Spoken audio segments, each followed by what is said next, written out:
Hey everybody, I wanted to make a brief video to help you study for test number 3 and to help you out with a couple of the homework problems from Module 7C in particular.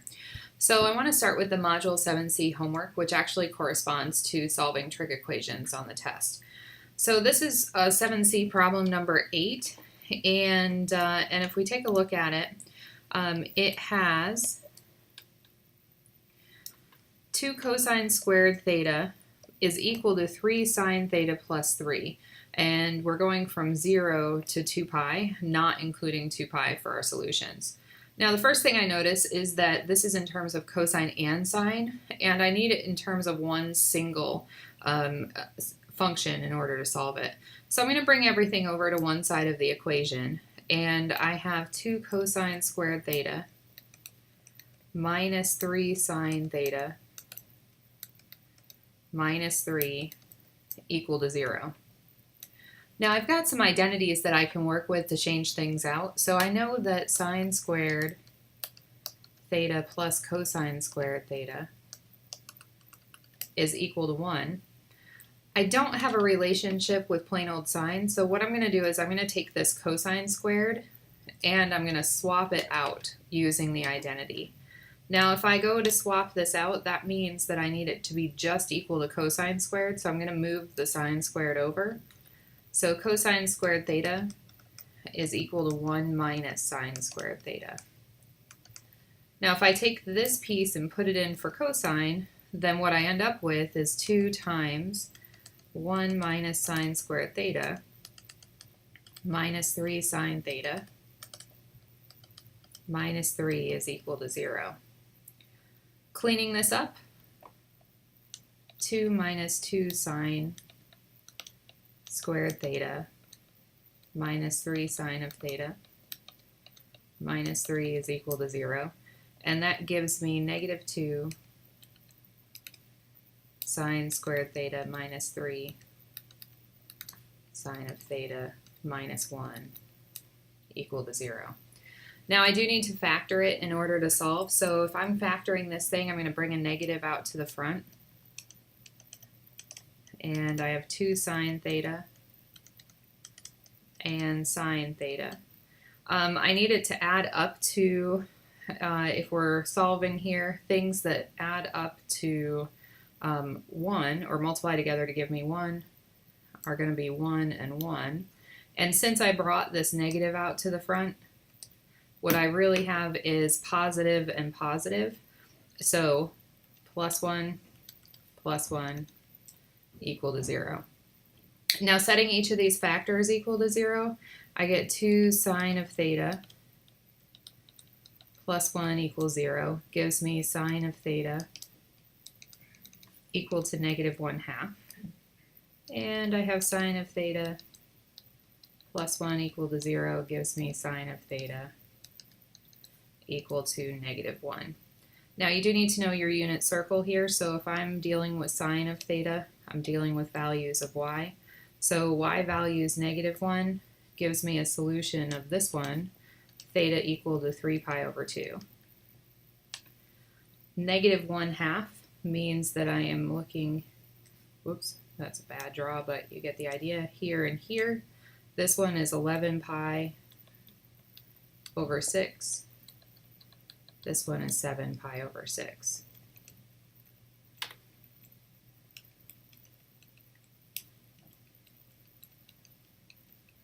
So make sure you know all of the unit circle, and you can factor these things. Now if I move on, moving forward,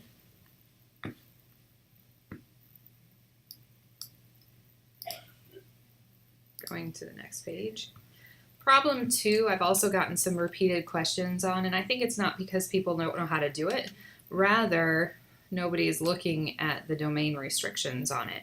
So if I'm looking at 2 cosine squared t minus cosine of t minus 1 equal to 0, I can factor that.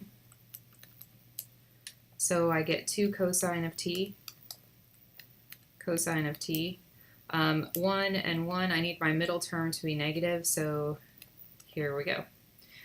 Now I'm going to concentrate on this solution here, cosine of t minus 1 is equal to 0. So cosine of t is equal to 1. This one gives me cosine of t equal to negative 1/2. So if we're looking at the unit circle, cosines are our values of x. So it's equal to 1 here. And this angle here is 0. And most people are stopping at 0, but it's also inclusive on this side. So anywhere you have 0, you also have 2 pi. This one for negative 1/2 means that we are looking here and here. We have 2 pi over 3, and this one is 4 pi over 3. So you have 4 solutions here altogether.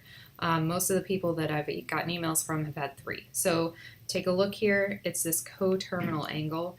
When you're entering this, remember it has a pi already on there. So if you're entering this, I'd enter 0, 2/3, 4/3, and 2 for your solutions because of that pi. Now on to things that are really on the test review. For solving trig equations, you're going to have to solve 2 different types. Some where they're direct, so you're just going through and finding your solutions. We've done some of those when we factored. Some that are squared, where you'll have to factor, like that homework number 2. One thing to note, if you have something like cosine squared of t is equal to 1, if I take the square root of both sides, what I get is cosine of t is equal to plus and minus 1. So don't forget that positive and negative quality when you take the square root. So here I would get both answers of 0 and pi because I have positive and negative 1 for my solutions. Now you also need to know inverse functions. So remember we went through the domain restrictions in class, but remember that if I'm looking for the inverse sign of the negative square root of 3 over 2, I'm thinking what angle between negative pi over 2 and pi over 2 gives a sine value equal to negative square root of 3 over 2. So you still need to use the unit circle for these. Negative square root of 3 over 2 right here. And if I'm going in the negative side, then this is negative pi over 3. So you will have some inverse functions.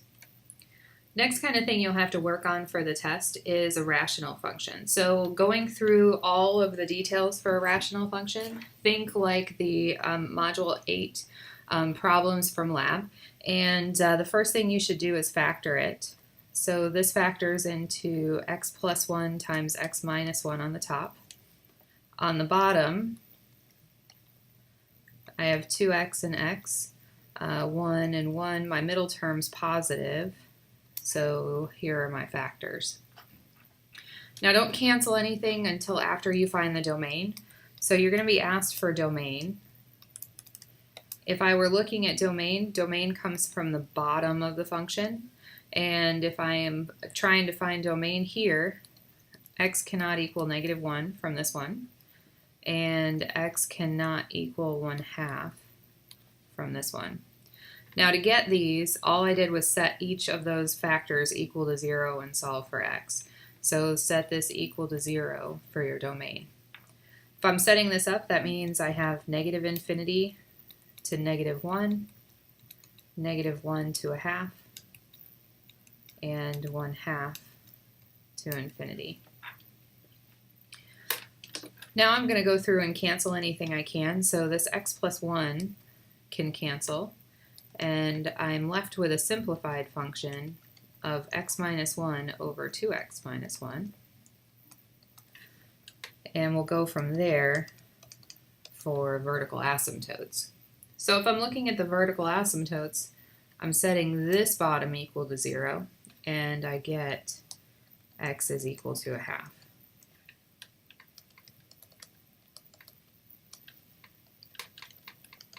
Horizontal asymptotes are based on the degrees of the function. So I like to go back to the original function for this because it's easier to find your leading coefficients if you need them. You have the same degree here. It's a degree 2 over a degree 2. So if we are finding our horizontal asymptote, this one is the ratio of the leading coefficients. So I'm taking this 2 and the understood 1 from the top, and I get y is equal to a half. There are 3 rules there to remember, so take a look back if you don't remember the rules for horizontal asymptotes. Last part I'm going to ask you for details is our intercept points. Intercept points, if you have them, comes in x and y varieties. The x ones come from the top. The y plug x is equal to 0. So if I'm looking at the top, x minus 1 is equal to 0 gives me x is equal to 1, or the point 1, 0. All right, looking at the next one, if I were to plug in x equals 0 into the function, what I end up with is negative 1 over negative 1, or 1, and I have a point at 0, 1. Now the last part of this is to graph it, so I'm going to go through and graph everything we found.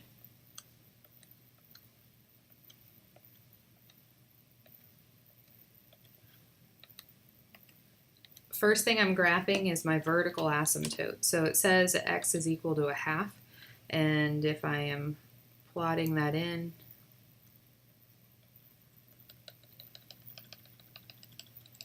x is equal to a half is right here. I have a horizontal asymptote at y is equal to a half. And I have some intercept points to put in. So I've got an intercept point at the point 1, 0. Oh, I wanted to change colors. Intercept point at the point 1, 0. Intercept point at the point 0, 1. And then I'm going to shape it based on its asymptote lines. Now I do have a hole in the graph. So here at negative 1 it has a hole because we have a spot that's not defined in our domain, but it's not an asymptote, so that becomes a hole. So I'm going to have something here. Now I've got places for points in each region, so I know that this thing is going to look like this. But if you don't have any intercept points in each region, remember to plot a test point in any regions that you don't have an intercept point in to make sure you know where the graph is. Topic number 4 and 5 are both based on graphing on transformations. So in reminder, you will have to know the shapes of the exponential and log function. So here for exponential functions, if you are graphing f of x is equal to b to the x, and your b is greater than 1, then remember it looks like this, goes through the point 0, 1. If you're graphing it and 0 is less than b is less than 1, then remember that it looks like this. This is exponential decay, still goes through the point 0, 1. So you're going to have to choose your shape and then use transformations to graph. So if I'm looking at this function,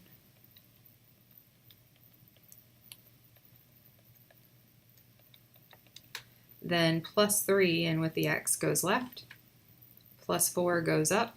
So if I'm starting at 0, 1, 3 units to the left, 4 units up, gives me the point negative 3, 5 for my reference point.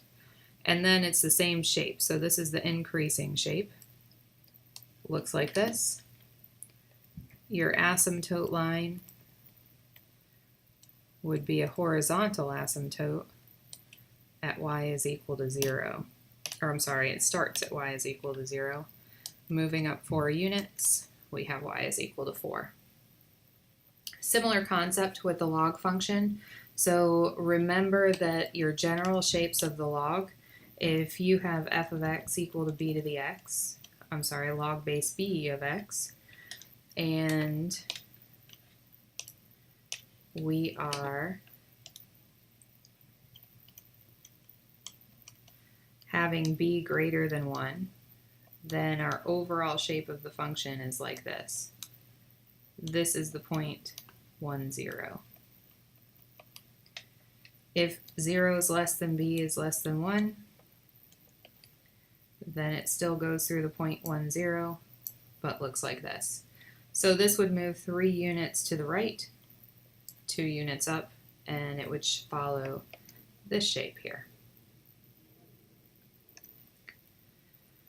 You must be able to switch from logs to exponentials and back. So if I have a log base 4 of a and it's equal to b, in order to switch it to exponential form, this number here is your base in both forms. So if I'm switching this over to exponential form, then 4 is the base. My exponent's whatever's on the other side of the equal sign, and it's equal to the argument. Going in the reverse, e is the base. So log base e, and whatever is on the other side of the equal sign is the argument, it becomes equal to the power. So if you have a log base e, remember that's the natural log, and this is how I'd express it. You'll also need to be able to solve some exponential equations. So we have 2 major types, ones where we have the same base and ones where we don't have the same base. So if you have the same base, like for this example, my base here, I have a 5 here, 125 is a power of 5. I can re-express both sides as powers of 5. So here, this is like 5 to the negative 1, all raised to the 2x. 125 is 5 to the third.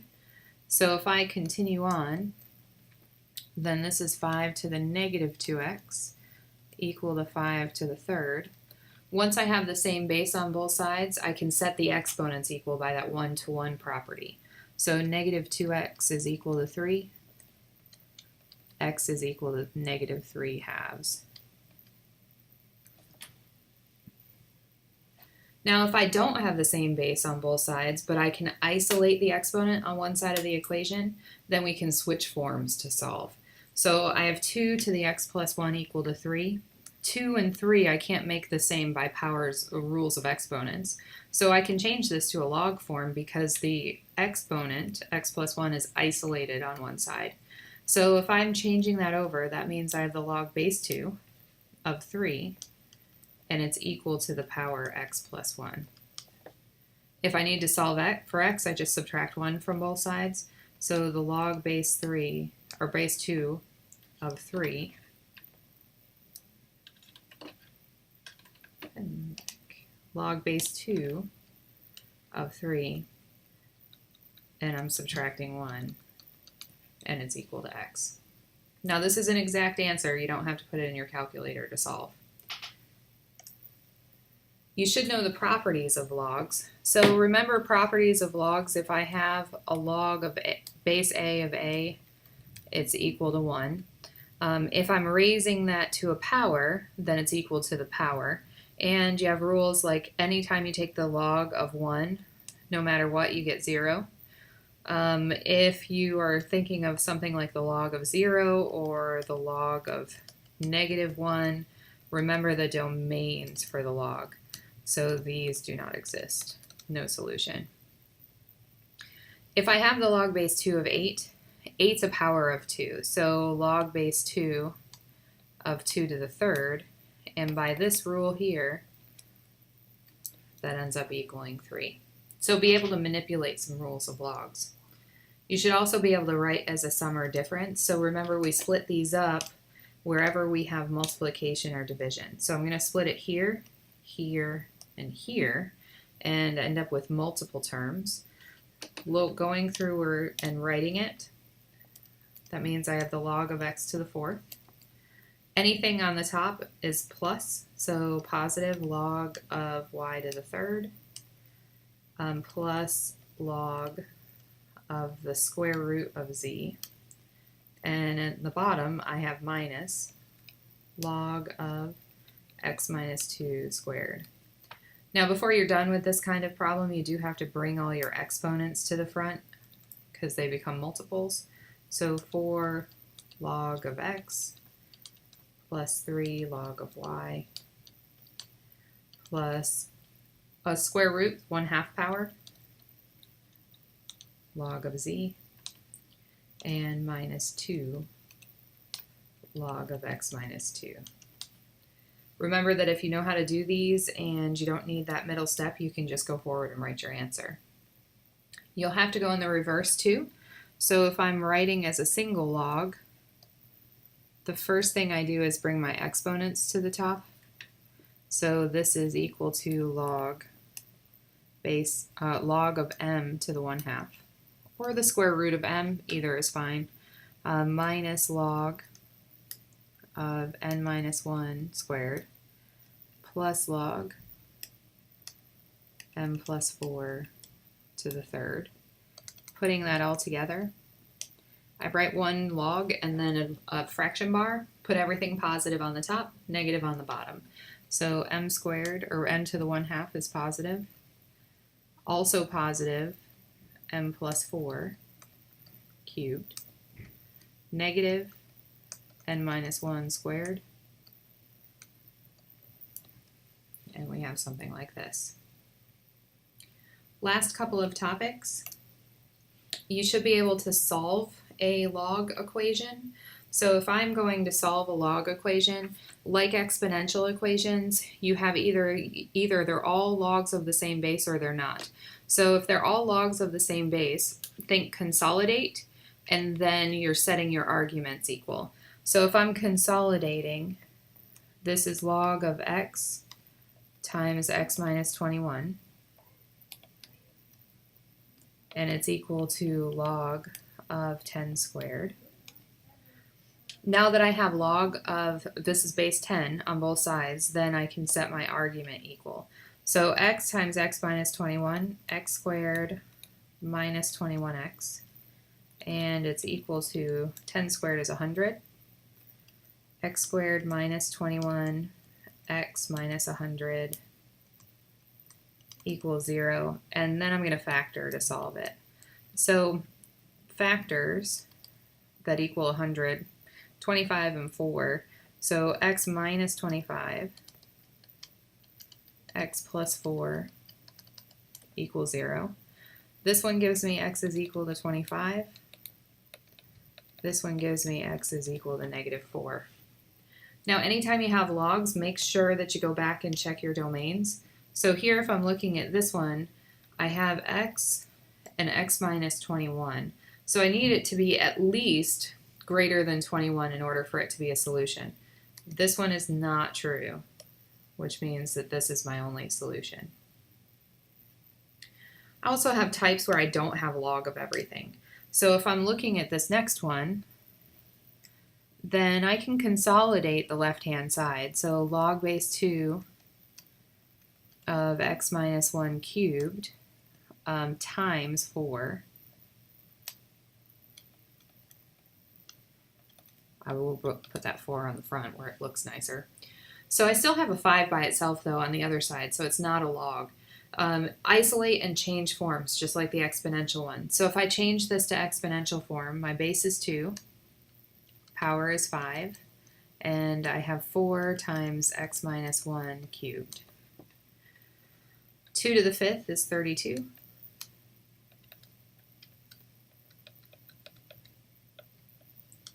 And dividing 4 into 32 gives me 8. X minus 1 cubed. If I take the cubed root, I get 2. And adding 1, I get x is equal to 3. I'm going to go back. 3 is okay here. That's already a number, so we're good to go. Last thing that you'll see is some sort of exponential growth, so make sure you know the basic exponential growth formula. So the amount of something that you have after time is equal to your initial amount times e to the growth rate t. And if that growth rate's negative, then you're dealing with a decay problem. All right, feel free to email me if you have any questions, and I hope you have a great weekend. Thank you.